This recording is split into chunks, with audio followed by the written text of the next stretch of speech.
Se sofrer com um jogo de futebol dói menos do que sofrer por um filho,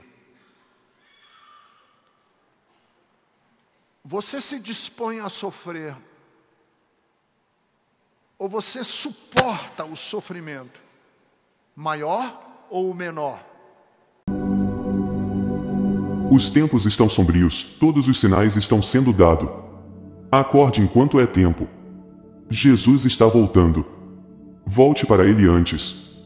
O mundo nos engana, mas a verdade é uma só: desde o mundo nada se leva.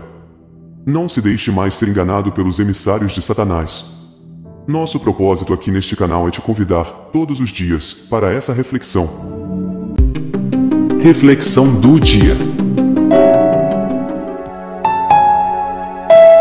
Provérbios 2, 3. Sim, peça sabedoria e grite pedindo entendimento. 4. Procure essas coisas, como se procurasse prata ou um tesouro escondido. 5. Se você fizer isso, saberá o que quer dizer temer o Senhor, e aprenderá a conhecê-lo. 6. É o Senhor quem dá sabedoria. Zacarias 8, 6. Isso pode parecer impossível aos que voltaram do cativeiro na Babilônia, mas não é impossível para mim, o Senhor Todo-Poderoso. 7. Vou salvar o meu povo. 13. Que Deus os abençoe como abençoou o povo de Judá e de Israel. Não fiquem com medo. Tenham coragem. Faça a sua parte com sabedoria, Deus fará a dele. Inscreva-se no canal e compartilhem o link. Abra comigo a sua Bíblia no Evangelho que escreveu Marcos, capítulo de número 6, no versículo de número 31. Marcos, capítulo 6, versículo de número 31. Deixa eu só dar o pano de fundo, porque eu só vou ler um versículo para vocês. Jesus está no deserto, num lugar desértico, num lugar ermo, faltou comida, e os discípulos ficam aflitos, porque eles estão num lugar deserto, sem comida, e acontece a primeira multiplicação dos pães. Jesus multiplica os pães. O texto diz no versículo de número 31, que havia muita gente, indo e vindo, ao ponto deles não terem tempo para comer. Eles quem não tinham tempo para comer? Jesus e os discípulos, porque eles estavam providenciando comida para as outras pessoas. E aí Jesus chama os seus discípulos, que estavam cansados de ir e vir. Quem aqui é de São Paulo sabe o que é o cansaço de gente indo e vindo. Basta pegar o metrô na Praça da Sé às 5 horas da tarde. É uma multidão de gente indo e vindo. Basta entrar no terminal de ônibus do Tietê às 6 horas da tarde. É uma multidão de gente indo e vindo. Basta você ir no aeroporto de Guarulhos. Uma multidão de gente indo e vindo. E no meio dessa multidão de gente indo e vindo, Jesus disse essas palavras: venham comigo para um lugar deserto e descansem um pouco. Palavras de Jesus: venham comigo para um lugar deserto e descansem um pouco. Qual é a ideia de Deus que norteia a sua fé? O que você pensa de Deus? O que você pensa de Deus? Porque não importa quem Deus é.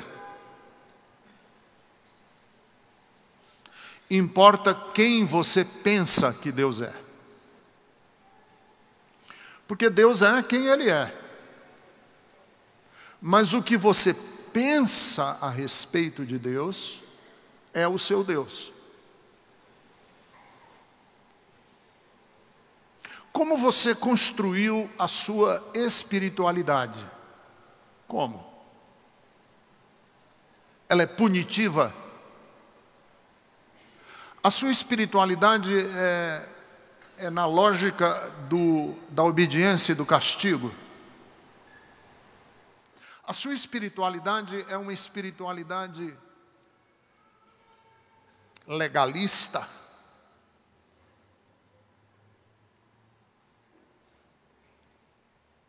Deus é para você um tirano, um mega, monstruoso tirano, que se aproveita das nossas fraquezas para ganhar a nossa fidelidade?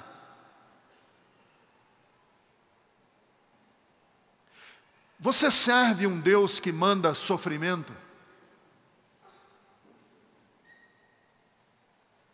Você serve a um Deus que se vale das artimanhas do diabo para punir, para torturar pessoas? Você serve um Deus que violenta o arbítrio, a vontade das pessoas, para que Ele possa cumprir a sua vontade e o seu propósito? Como você orienta a sua espiritualidade? Você serve um Deus exigente,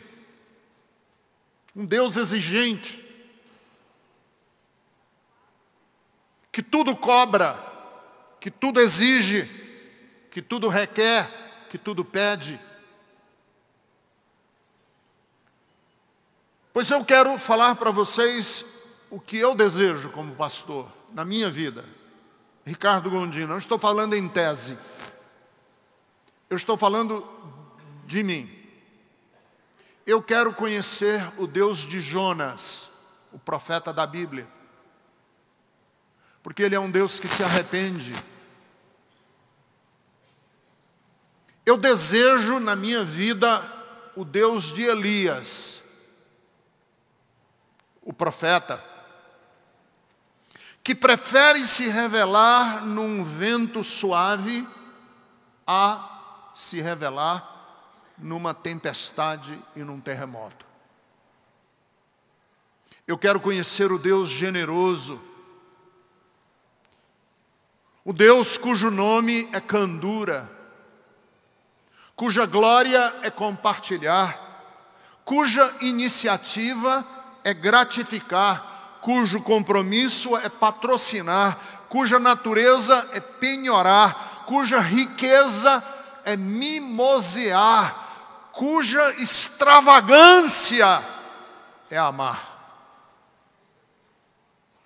Eu quero o Deus da descompressão, não o Deus do sufoco.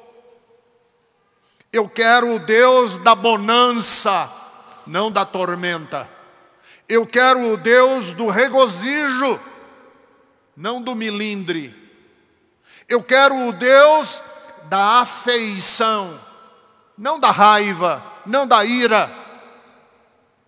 Eu quero conhecer na minha vida um Deus entusiasta dos seus filhos. Se vocês fossem pentecostais, davam glória a Deus agora. Mas tudo bem. Tudo bem. Se fosse uma igreja do Reteté, tinha gente até dançando pelo corredor.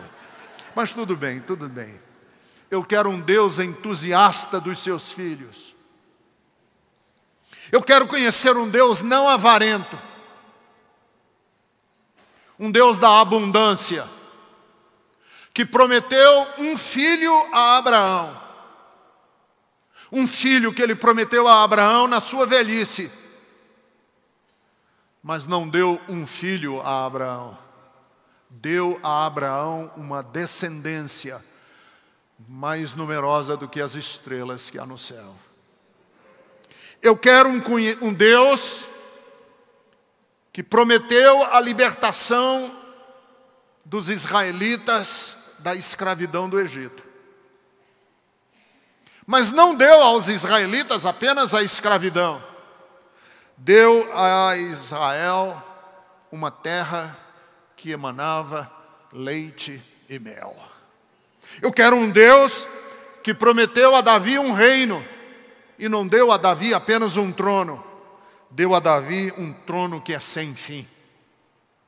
Eu quero conhecer esse Deus, que Paulo fala em Efésios capítulo de número 3, versículos 16 a 20, quando ele diz assim: eu oro para que com as suas gloriosas riquezas Deus fortaleça vocês no íntimo do seu poder por meio do seu Espírito.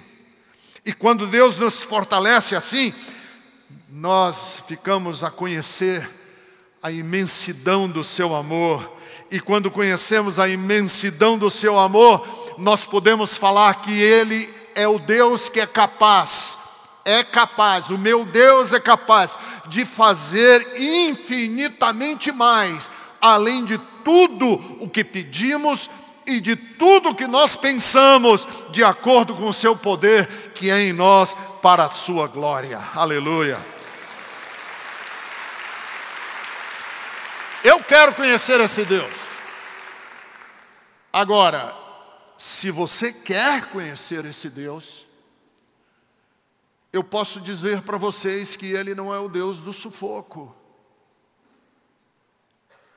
Ele não é o Deus que nos arqueia numa escoliose espiritual a nossa estrutura humana.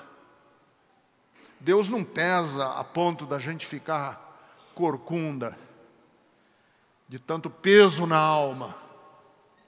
Deus alivia, nos puxa com cordões, Deus nos puxa com cordões, para que nós nos mantenhamos eretos, firmes, altivos, felizes, alegres. Esse é o objetivo de Deus.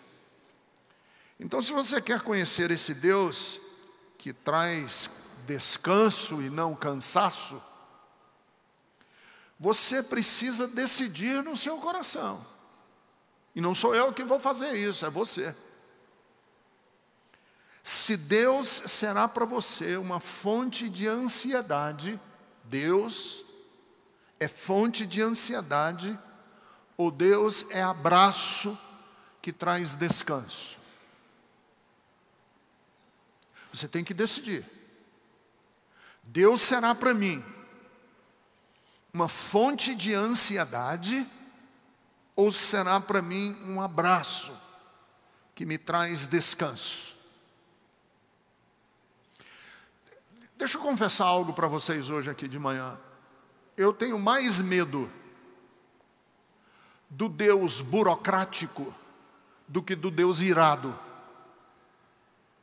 Eu tenho mais medo, eu tenho mais receio. Aliás, eu não tenho mais receio nem medo. Eu acho que não é esse o verbo. Eu tenho mais repulsa ao Deus burocrático do que ao Deus irado, raivoso. Porque o Deus burocrático é um Deus responsável pela nossa ansiedade. Burocrático, há uma burocracia. Uma vez eu estava aqui na Bethesda e veio uma estudante de ciências da religião alemã. Estava estudando na Alemanha o fenômeno religioso brasileiro. E ela falou assim: eu estou estudando igrejas que estão desburocratizando o acesso a Deus. Cara, eu gostei, quase eu dou um beijo nela. Só não dei porque a minha mulher estava perto e ela era muito bonita, alemã. Quando ela disse: eu estou estudando igrejas que desburocratizam o acesso a Deus, eu falei, seja bem-vindo a Bethesda, porque esse é o nosso esforço. Nós vamos começar um ministério na Bethesda da desburocratização do acesso a Deus. Porque eu tenho raiva desse Deus que é burocrático, desse Deus que é complicado, obscuro, desse Deus, ele é pior do que o Deus cruel. Eu creio num Deus que nos presenteia com o sábado. Eu creio num Deus não que exige sangue, mas que nos presenteia com o sábado. E o conceito do sábado é um dia de descanso. Eu creio num Deus que suspende o jejum. Jesus suspendeu o jejum. E disse, olha, quando o noivo está perto da noiva, não se jejua. Quando há festa numa casa, quando há motivo de celebração, e eu estou com vocês, eu quero dizer para vocês que Jesus está entre nós, Ele suspende o jejum, não mais jejum. Para quê? Para que eu e você possamos saborear a vida com todo o gosto que ela tem, com todo o sabor que a vida tem. O propósito e a alegria do coração de Deus é a minha e a sua felicidade. Por isso Deus move os céus, Deus move anjo, Deus move tudo para que eu e você encontremos paz. Eu creio. Eu creio num Deus que não sente ciúme da nossa alegria. Eu creio num Deus que não sente ciúme quando nós estamos alegres. Eu creio num Deus que alivia cargas, não sobrecarrega os já cansados. Eu creio no Deus em que os desertos são temporários e as Canaãs são eternas. Você já notou que toda a simbologia bíblica de deserto é sempre um período? E toda a promessa de Canaã, de cidades de Jerusalém, de paraíso, de céu, é tudo permanente. Então você tem que decidir no seu coração que tipo de religião você quer alimentar. Porque se você está cansado, sobrecarregado, se a vida lhe é pesada, e a vida é pesada para todo mundo. Eu preguei semana passada quando Jesus disse, venham todos vocês que estão cansados e oprimidos. Esse todo pode ter um sentido inverso também. Ele dizendo assim, venham vocês todos, porque eu sei que todo mundo está cansado. Porque Deus é e quer ser motivo do descanso. Cheguei. Eu me lembro que a gente está fazendo esse barulho com pessoas voluntárias, né? Gente que está nos ajudando aqui na Bethesda, que nos ajuda com o Ministério de Crianças, que nos ajuda com o som. Inclusive nós estamos precisando de gente que nos ajude lá na House Mix, com som, com imagem, com internet. Você que entende dessas coisas, nós precisamos muito de gente que nos ajude. Mas enfim, teve uma pessoa que chegou aqui na Bethesda, de uma outra igreja, falou, pastor, estou chegando, porque eu estava lá na outra igreja, e lá eu era um burro de carga, eu era um peão de obra, eu vivia, eu trabalhava, cheguei na Bethesda, eu digo, então agora descansa,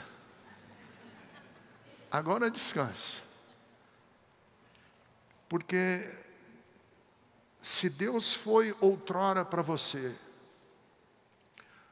motivo de cansaço, aqui eu quero que ele seja motivo de descanso.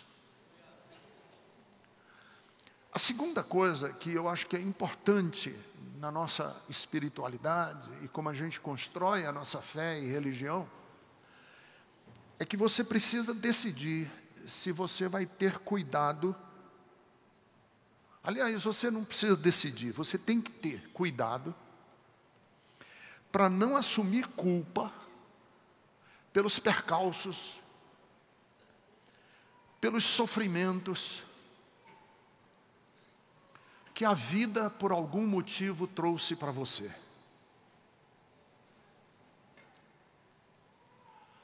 Eu acho que é muito próprio da religião ensinar as pessoas assim: você precisa mudar para você ser amado. Essa é uma vinheta das religiões. Você precisa mudar para você ser amado. Você precisa ser diferente do que você era para você ganhar o amor de Deus. A mensagem de Jesus muda a frase. A mensagem de Jesus é assim: você pode mudar porque você é amado. Você pode mudar porque você é amada, mulher. Você não precisa mudar para ser amado. Você não precisa ser diferente para ganhar o amor de Deus, mulher. Você pode ser diferente porque você é amada. Porque toda prática de religião é, na verdade, um esforço para não perder o amor de Deus.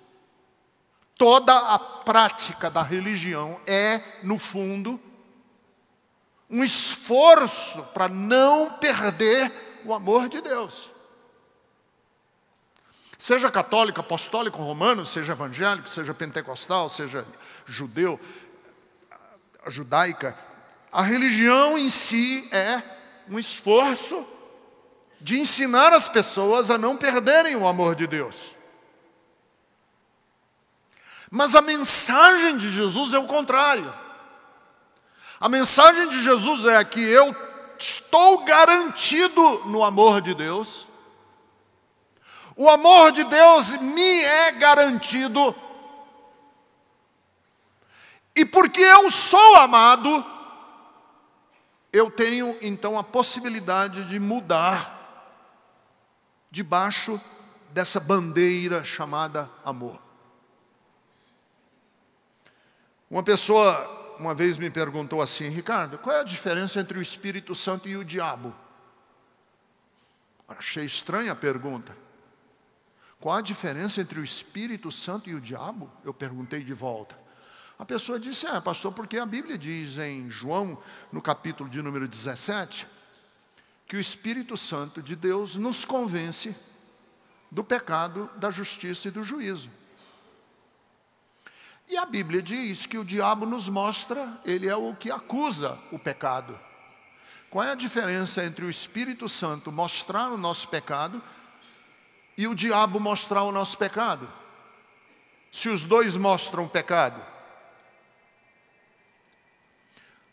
E na hora, sabe aqueles downloads celestiais? Eu recebi um download celestial. E na hora eu disse assim: eu sei a diferença. É que o Espírito Santo é específico. Você mentiu. E o Espírito Santo mostra aquela mentira. Você foi arrogante. O Espírito Santo mostra a sua arrogância. O diabo é um generalista. Ele só fala em generalidades. Você não presta. Você é um fracasso. Toda frase que você ouvir de alguém que diga que você não presta, que você é um fracasso, que você é um derrotado, que você não vale nada, isso é voz do diabo. Sabe por quê? Porque eu não tenho como me arrepender de não valer nada. Eu tenho como me arrepender de ter mentido. Eu tenho como me arrepender de ter sido grosseiro, de ser estúpido. Eu tenho como me arrepender, Ricardo, nesse dia assim, assim, assado, você agiu de uma maneira errada, está errado isso. Pô, realmente, me perdoe. Mas, Ricardo, você não presta, como é que eu posso mudar?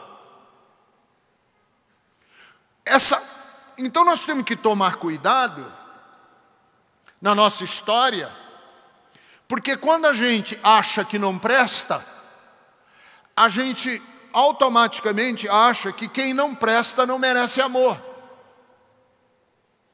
Quem não presta não merece ser amado. Quem não presta não merece ser estimado. Quem não presta não merece nada na vida. Quem não presta. E aí, como a cabeça da gente funciona 1000 por hora, quando a gente não presta, e a gente acha que não é amado, a gente começa a achar que nós somos tóxicos com o mundo. Nós somos patológicos. Nós somos agentes patológicos da vida. Nós somos vírus destruidores. Nós somos anomalias. E aí, como a gente se acha uma anomalia, como a gente se acha um vírus, como a gente se acha um agente tóxico e patológico, a gente começa a achar que as coisas que deram errada na vida foram culpa nossa.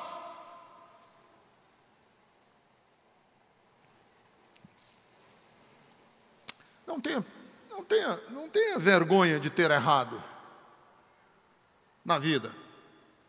Não tenha vergonha de ter errado na vida. Porque o seu erro, ele pode ter produzido sofrimento. Mas a sua vida não precisa ser produtora de sofrimento. E nem você é responsável por todo o sofrimento que existe na vida. Não se sinta como aquele menino que é colocado no cantinho da classe. Lembram, na pedagogia do passado, pegava um menino que não sabia a tabuada, colocava um chapéu em forma de cone, escrito burro, e mandava ele sentar na frente da casa, ou da classe. Porque se você pensar assim, você vai dizer assim: toda a história que acabou mal, eu fui o responsável. Será que o meu casamento teria tido uma chance melhor se eu não fosse o crápula que eu sou? Não. O seu casamento talvez não tenha dado certo por atitudes que você tomou, mas não porque você não presta. Por atos que você fez, mas não porque você não presta. E essa lógica é tão cruel que eu já ouvi pais me dizerem assim: será que Deus castigou e matou o meu filho porque eu não fui rígido o suficiente?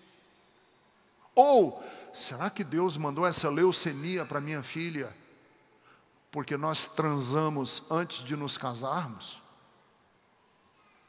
Você vê como é cruel o pensamento na cabeça da gente.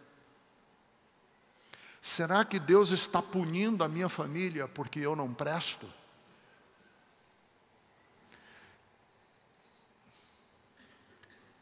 O Mardes pregou aqui na Bethesda e ele brincou que tem um humorista que diz assim: eu nunca entro mais em avião, não viajo mais de avião. Por quê? Porque sabe-se lá se o piloto não pecou essa semana e Deus vai punir o piloto? Imagine se a lógica funcionasse assim. Então desista dessa culpa de se sentir um zero. Terceiro, que é o contrário, a culpa é passada e agora vem a ansiedade do futuro. Desista da ilusão de que você pode controlar o futuro se você for bonzinho. Desista da ilusão que você pode controlar o futuro se você for bonzinho, bonzinha ou boazinha. Porque a gente tem uma impressão de que o futuro da gente vai ser perfeito se nós formos perfeitos. E quer saber de uma coisa? Aos 60 anos de idade eu desisti de querer ser perfeito. E já estou passando.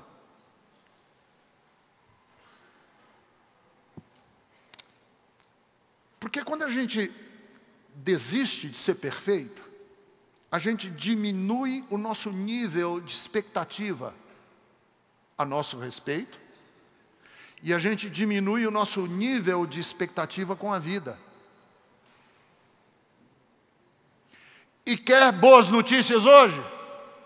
Deus não espera tanto assim de você não, viu? E quer melhores notícias ainda? Deus não espera tanto assim de você não, mas Ele está muito satisfeito com quem você é. O Salmo de número 103 nos diz isso. O problema nosso é que a gente não lê a Bíblia, e quando a gente lê a Bíblia, a gente lê mal. O Salmo 103 diz isso. Que Deus nos ama lembrando-se da nossa estrutura. Deus sabe que a gente é pó. Eu não sou perfeito, não quero ser perfeito, não posso ser perfeito e não vou ser perfeito. Sabe por quê? Porque perfeição é atributo dos deuses. E vou além. Eu não sou tudo o que posso ser. Não sou ainda tudo o que posso ser. Porque tenho ainda muito espaço para crescer. Agora o problema da nossa sociedade é o seguinte. A gente vive com a ideia de que perfeição abre as portas do amor. Se eu for perfeito, eu serei amado na minha casa, pela minha mulher, pelos meus filhos. Se eu tiver um corpo perfeito, barriga de tanquinho,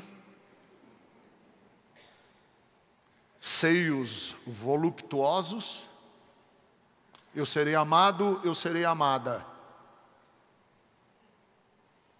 Se eu mostrar sucesso financeiro, serei melhor aceito.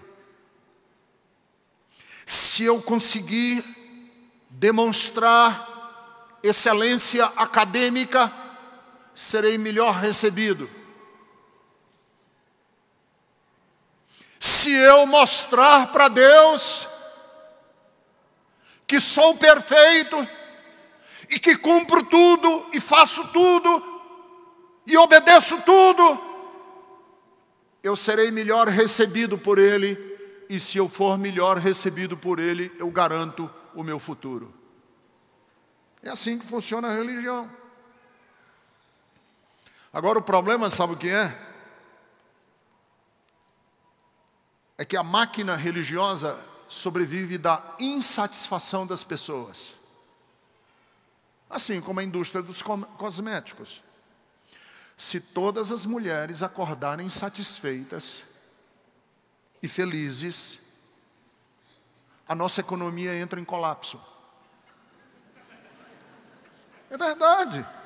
Se todas as mulheres acordarem segunda-feira, felizes e satisfeitas consigo mesmas, a indústria do cosmético acaba. Ou vocês acham que aquele casamento do príncipe e da princesa ontem não foi para cutucar vocês? Se todos os homens acordarem contentes, a indústria automobilística acaba, a indústria das camisas de luxo acaba, o mercado vai abaixo. Porque o mercado sobrevive da nossa insatisfação com nós mesmos. Assim como a religião sobrevive das nossas inadequações. É a lógica daquele cearense que dizia assim: eu bato nos meus filhos todos os dias, porque no dia em que eu não souber por que estou batendo, eles sabem por que estão apanhando. O pastor vem para a igreja e diz assim: eu arraso com o meu auditório, Porque eu sei que todo mundo ali está insatisfeito, querendo ganhar o amor de Deus. E quanto mais eles se sentirem devedores com Deus, maior sucesso a nossa igreja tem. Mas eu vendo o cosmético, a maquiagem da religião para um auditório de gente insatisfeita consigo mesmo, com Deus, e querendo controlar o futuro. Porque se eu fizer tudo corretamente, nós vamos ter um final feliz. E o rabino Harold Kushner, ele tem uma frase que ele diz, para mim ela é perfeita. O Kushner diz assim: Deus ama o pecador e odeia. Deus ama o pecado. Como é? Deus ama o pecador e odeia o pecado. Deus ama o pecador e odeia o pecado. Essa é uma frase que eu já ouvi muita gente dizer. O rabino diz assim: não. É diferente. Deus condena o pecado, mas ama demais as pessoas para rotulá-las de pecadores. Deus não trata você como um pecador, Deus trata você como filha. Deus trata você como filho, porque Deus nos quer bem. Então desista da ilusão de que você precisa ganhar o amor de Deus para a vida dar certo. A vida pode dar certo, como a vida pode não dar certo. Você pode sofrer, como você pode não sofrer, muito ou pouco, porque sofrer todo mundo vai, né? Vamos combinar? Deus teve só um filho sem pecado, mas Deus não teve nenhum filho que não tenha sofrido. A vida, nós não temos garantias, e isso é o que é o belo da vida. Eu não tenho garantias. Eu não tenho garantias nenhuma que domingo que vem eu estarei aqui, nem você tem garantia nenhuma de que domingo que vem você... Isso é legal. Se tudo tivesse certinho, a gente morreria de tédio. E o mais legal ainda é que você não precisa ser perfeito para controlar o amanhã. Você pode ser você mesmo. E eu vou terminar. Você quer descansar na vida? Achar descanso? Paradoxalmente, ache alguma coisa que lhe canse. Arranje uma causa que lhe canse. Resolvemos o cansaço com mais cansaço.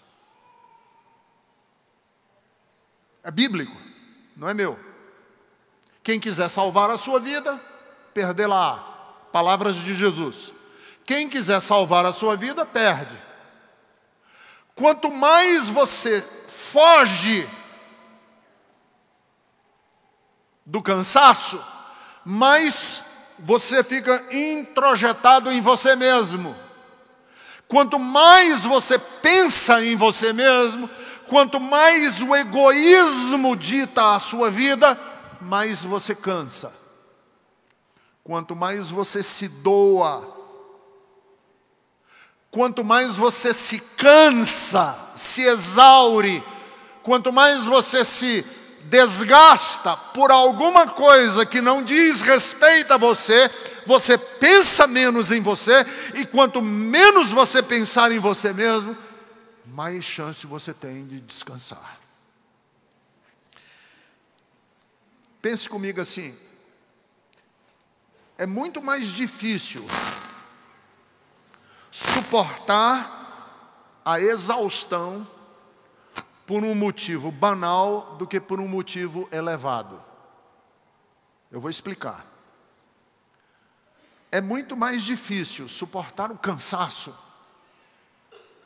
por uma coisa besta do que por uma coisa difícil. Vamos imaginar o seguinte.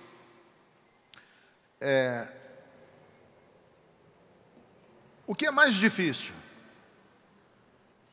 Você sofrer com um jogo de futebol ou você sofrer pelo câncer do seu filho? O filho que você muito ama, a filha que você muito ama está com câncer. O que é que dói mais? O Palmeiras perder?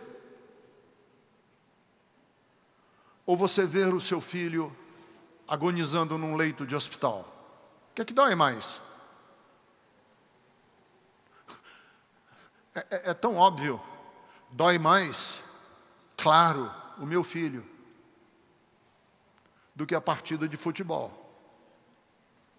Em 1982, eu estava na casa de uma tia minha, assistindo o Brasil, que perdeu aquela Copa, e eu era jovem, sofri pra caramba, fiquei de ressaca, fiquei de luto, porque o Brasil foi desclassificado na Copa do Mundo. Aí o jogo foi à tarde, eu me lembro, foi 8 horas da noite, eu estava mal pra caramba, parecia que eu tinha tido um desastre na minha vida. Aí eu pensei, peraí um instantinho, isso é um jogo de futebol. E naquele dia eu decidi no meu coração que futebol para mim é brincadeira. Que eu nunca sofreria por um jogo de futebol o resto dos meus dias. E não sofro mesmo não. Tiro onda, brinco com São Paulino, com palmeirense, com Ponte Pretano, Pastor Mário, que é do Ponte Preta. Mas eu não gasto 1 grama de minha energia com futebol. Nem Copa do Mundo e nem nada. Agora, se um filho meu, se uma filha minha, se um neto meu tiver alguma coisa, é como uma lançada no meu peito. Agora me responda o contrário. Se sofrer com um jogo de futebol dói menos do que sofrer por um filho, você se dispõe a sofrer ou você suporta o sofrimento maior ou menor? Qual o sofrimento que você suporta mais? Eu lhe respondo, o sofrimento que você mais aguenta e suporta é o mais difícil. Eu suporto, eu aguento ficar na beira de uma cama, do leito, do hospital de alguém que eu amo, com muito mais facilidade do que eu suporto e aguento ficar na beira ou num estádio de futebol com sol na minha cara para assistir um jogo de futebol. Por quê? Porque as causas que nos movem fora de nós mesmos, que reclamam o nosso amor, nos tiram da sensação do próprio sofrimento nosso. Eu suporto, aguento firme, por um amigo, por uma amiga, fazer coisas que eu não faria se não fosse por amor. Então, o segredo do cansaço é muito simples. Quanto mais centrados nós estamos em nós mesmos, mais frágeis nós estamos a nos cansar. Quanto mais ciente eu estiver das minhas demandas, dos meus desejos, menos compassivo eu sou com as pessoas. E quanto menos compassivo eu for, quanto menos compaixão houver na minha alma, mais egoísta eu sou. E quanto mais egoísta eu sou, é um ciclo vicioso. Quanto mais aviltado eu fico quando pisam nos meus calos, menos desafiado eu me sinto por causas que são nobres. E quanto menos eu sinto por causas que são nobres, mais eu me sinto aviltado dos meus calos. Então deixa eu terminar dizendo assim: você está muito cansado, você precisa morrer para os seus desejos. Quem quiser vir após mim, negue-se a si mesmo, tome a sua cruz e siga-me.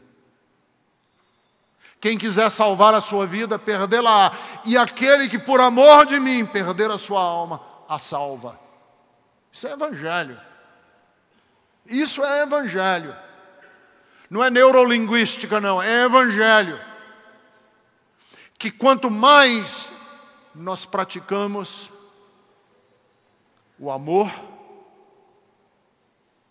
menos nós estamos centrados em nós mesmos. E quanto menos nós estamos centrados em nós mesmos, menos cansaço a gente sente. Eu brinco aqui que uma vez eu estava muito cansado, muito cansado, fisicamente, exausto. E era um feriado longo. E eu prometi a mim mesmo, eu disse assim: puxa vida, eu estou tão cansado que eu preciso dormir. Falei para Jerusa, a gente vai dormir esse fim de semana todo.